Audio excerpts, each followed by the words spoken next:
yang ternyata itu adalah pertarungan antara kelompok surgawi melawan orang terbangkitkan berlevel sangat tinggi. Kakak beradik ini pun siap untuk menunjukkan kekuatan yang sesungguhnya.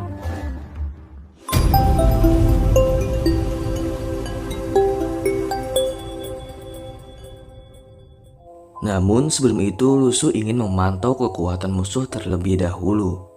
Dan pertarungan pun dimulai.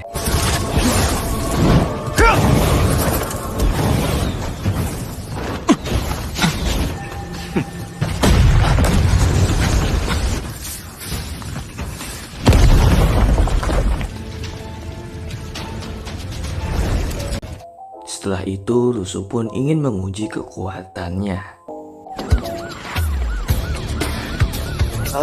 如果我说我是出来散步的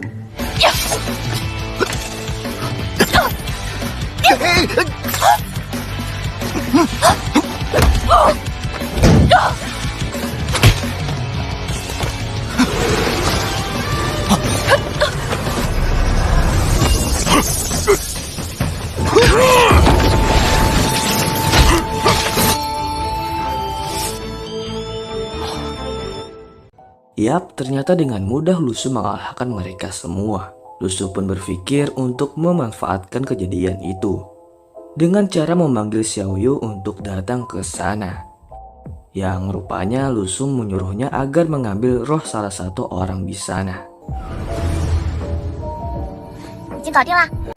Di sisi lain, kelompok surgawi terheran-heran dengan aksi Lusu sebelumnya.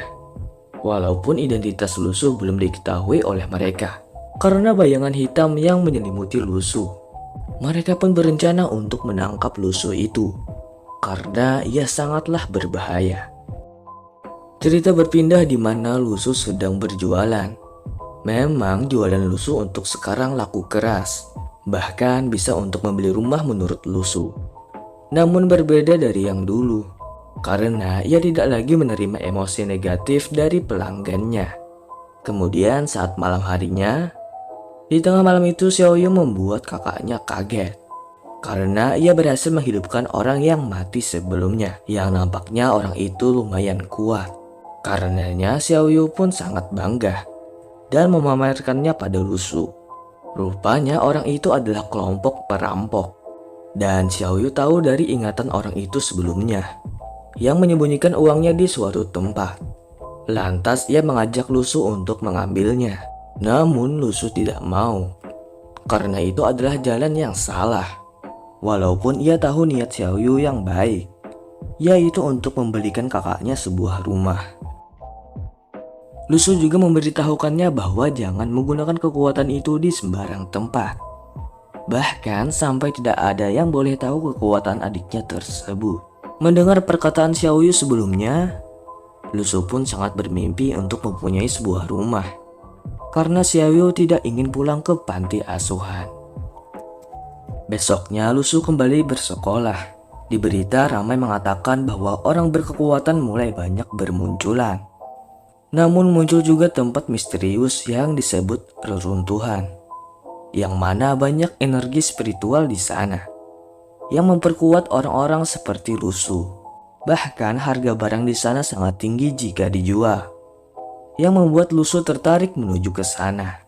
Tak lama kemudian murid-murid dari semua kelas dikumpulkan, dan katanya nih kepala sekolah baru akan dilantik. Yang ternyata itu adalah orang gendut sebelumnya, yang merupakan anggota surgawi bernama Lisi. Nah, ketika melihat saja nih, Lusu kaget dengan level kekuatannya yang sangat tinggi. Lalu Lisi pun memberikan sambutan. 怎么还弄上百家讲坛了？你这，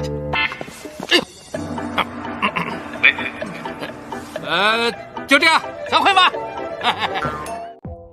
Kemudian malam harinya, ternyata kelas khusus juga diajari oleh Lisi agar mereka bergabung di kelompok surgawi dan menjadi bawahannya. Ia juga menyuruh hati-hati pada seseorang, yang padahal orang itu adalah Lusu yang ada di hadapannya.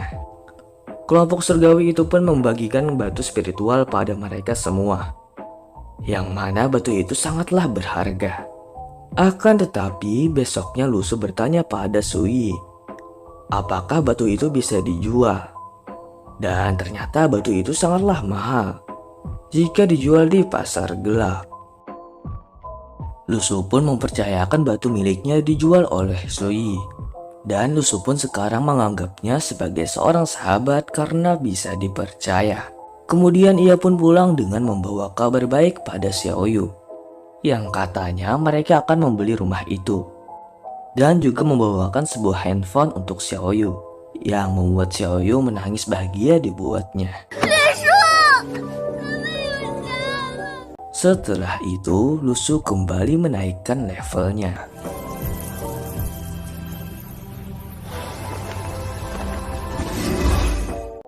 Singkat cerita, ada panggilan penting dari kelas khusus yang meminta mereka untuk berkumpul. Ternyata mereka akan menuju ke sebuah reruntuhan. Atasan surgawi mengatakan misi ini sangatlah penting. Bahkan peraturan di sana lumayan ketat. Namun ada suatu kejadian yang membuat Lusu kesal. 早干嘛去了？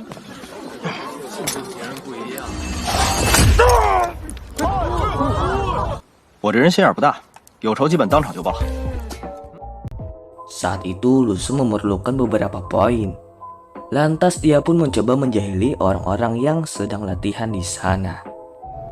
班长，班长，班长，班长，你这， Di sisi lain, Xiaoyu khawatir kakaknya belum juga datang dan tak bisa dihubungi.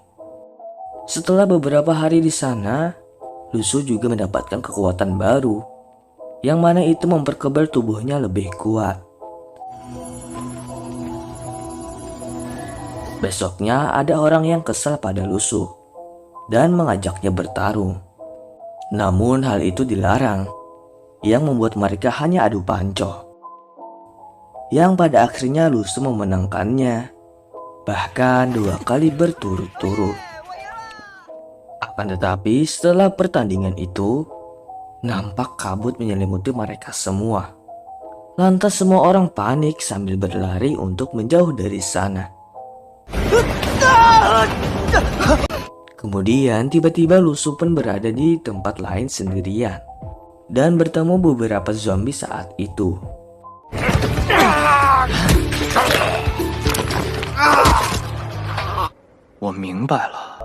Lalu sekelompok orang datang dan meminta pertolongan.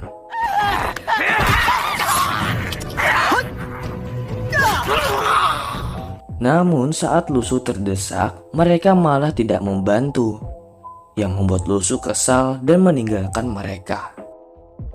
Ia terus pergi sembari melihat situasi saat itu. Ia yakin sekarang berada di reruntuhan. Namun di tengah jalan ia bertemu seseorang dan mencoba untuk menggali informasi darinya. Yang ternyata ia adalah mata-mata dari negara lain yang bernama Chang Huan. Nah, Chang Huan ini ingin kabur dari sana. Namun Lusu yang curiga mencoba untuk terus mengikutinya.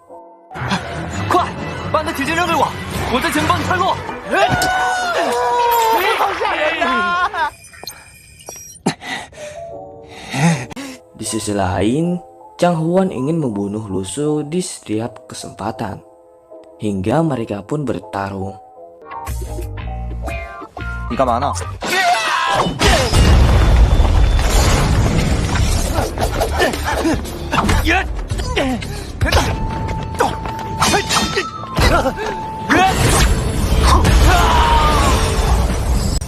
Alhasil dengan kekuatan pamungkas dari Lusu, ia pun berhasil mengalahkannya.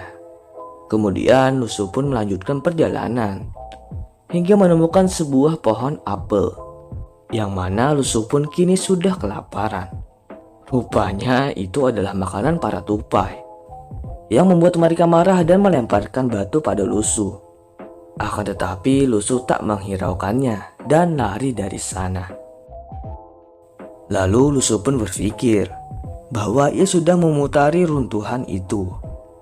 Namun saat itu ia malah bertemu sekelompok serigala yang berlevel cukup tinggi, yang nampaknya Lusu kewalahan karena jumlahnya yang banyak. Dan ia hanya bisa kabur dari sana. Awalnya ia berpikir akan mati di sana. Namun ternyata setelah cukup lama berlari, kekuatannya malah meningkat pesat. Bekas pedang sebelumnya. Hingga ia bertemu orang sebelumnya. Mereka lagi-lagi menyuruh Lusu untuk melindungi semuanya. Bahkan seorang cewek yang sok imut itu pun ditolak oleh Lusu. Lantas ia pun kini memiliki 2 senjata dan menuju ke dalam runtuhan yang penuh dengan harta karun.